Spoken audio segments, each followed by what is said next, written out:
Hi, Philip Nathan here. As you'll know if you've watched the previous videos in this series, I'm the author of the Living Humanism Guides and presenter of these videos. I hope life's treating you well. In the previous two videos, I've put forward two core principles for guiding our conduct and actions in our personal everyday lives. Those core principles of pursuing well-being for ourselves and all others, and avoiding pain and suffering for ourselves and all others. And in the second video, I provided some more details about these principles and some justifications for adopting these as core principles, influencing our thinking and action in relation to our personal conduct and behavior. In future videos, I'm going to talk to you in more detail about the range of subsidiary principles which link to implementing these core principles. However, before we get to these videos, in this particular video, I'm going to talk to you in more general terms about the relationship between our more individually focused actions and interests and our more socially focused actions and interests, something which I touched on in the previous video. Firstly, to say, living humanism acknowledges and asks us to acknowledge that we have both individual and social sides to us, that we have both individual and social elements of our human identity, and that these are fundamental elements of our human identity as well. Our individual and social identities interact, with our individual actions influencing the social and our more socially focused actions influencing the individual. Acknowledging our individual and social sides feeds into our understanding of how to pursue our own well-being and the well-being of others, and also how to avoid pain and suffering for ourselves and others.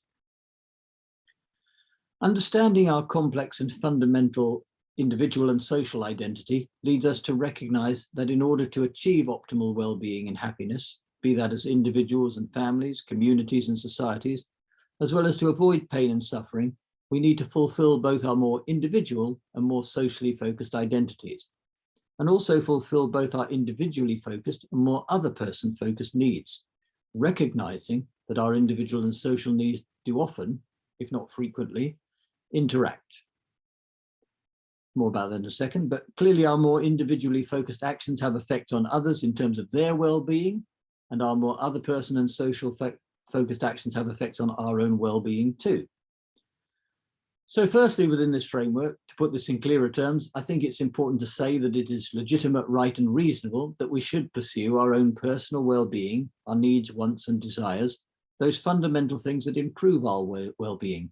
Be they friendship, a sense of belonging, love, sex, entertainment, the joy of achievement, education, fun and laughter, the pleasures of sports, maybe reading, a sense of independence, autonomy and freedom, the pleasure of developing knowledge and understanding, the pleasure of adventure and discovery, creativity. We should pursue our various interests and hobbies and so much more. And we need to pursue the pleasures we can gain in all those ways possible.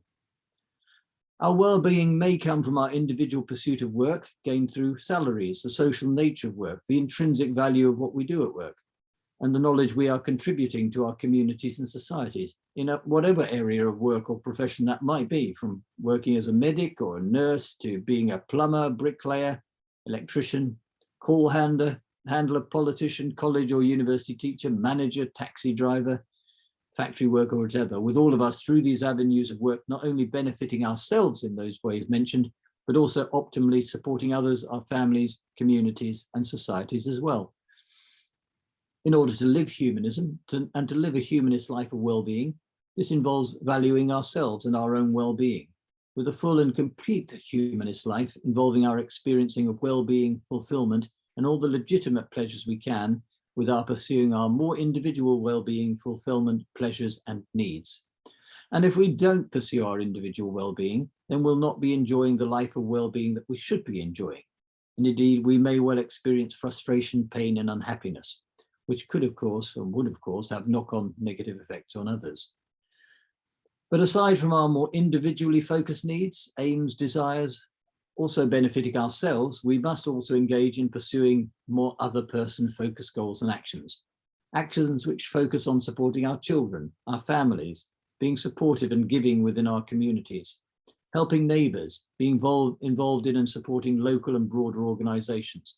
More specifically, perhaps paying our taxes, perhaps teaching others, volunteering, giving charitable donations, bringing up our children well with kindness, supporting our friends in their lives, investing in helping others in various ways, contributing to our societies, communities through participation and involvement in those social communities, and helping and supporting others in the range of ways that that is possible. And in the same way that our more individually focused actions can support our communities, our more socially, other person focused actions will support our own well-being, supporting our own sense of belonging, feelings of contribution and support of others, and helping our communities and societies and the world beyond to be more secure, safer, and more healthy places where we can live well and enjoy well-being and happiness. In line with our desire to support our own well-being, the well-being of all others, and to prevent and reduce our own pain and suffering, and the pain and suffering of others, our individually focused actions must avoid doing significant damage to others, and ourselves, of course, and our more other person focused actions should optimally not do significant damage to ourselves, or others, of course. So, for example, pursuing our own pleasures and entertainments to such an extent that we do not contribute to our communities and do nothing about the pain and suffering of others is seen as significantly damaging to others. Avoiding paying your legitimate taxes needed to support our community and social functions is seen as significantly damaging to others. Actions like hoarding things for yourself in a crisis with the consequence that others in great need may be significantly damaged, that's unacceptable. And for another example, allowing environmental pollution, massive environmental pollution from industrial plants that you manage, or other sources that you work for, or maybe companies that organizations your company owns, dealing with that problem, not doing something about the pollution because that costs too much money, also significantly damages others is unacceptable. We must pursue our pleasures and desires, but must not cause significant damage to others through our actions or inactions. Those actions which significantly hurt others are labeled here as negatively selfish, which may seem an odd term, as the word selfish in itself has a negative meaning.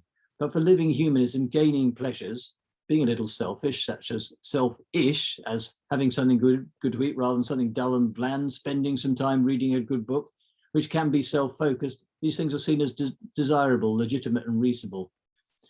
For living humanism, as you may have gathered from this video so far, it's positively advocated that we pursue our own personal well-being and happiness and our achievement of maximal personal well-being and happiness. This is seen as good and within the core principles. Yet, as already pointed to, an inextricable part of our personal well-being requires supporting others, our families, communities, our societies, and our wider humanity.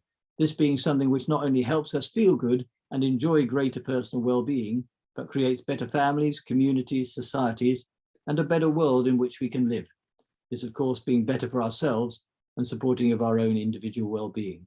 Support for all others is part of both core principles and is part of our humanity, our human identity. It's part of our identity to support others, even when sometimes there is no clear individual benefit to ourselves. That's all I'll say in this video. I've talked about our social and individual nature and the importance of our fulfilling our more individually focused wants, needs, and desires, the importance of our more socially other person focused actions, supporting others, our families, communities, and societies, and our broader humanity. And I've talked about the overlap and interaction between, and indeed the interweaving of these different focuses of our actions. In the next few videos, we'll look at some more other person-focused ideas and principles for our personal conduct, which are seen as fundamental for a humanist life. All these principles operating within the framework of supporting well-being and preventing and reducing pain and suffering. Thanks for listening. Again, if you have any comments, please place them in the comments section below this video. Thanks again.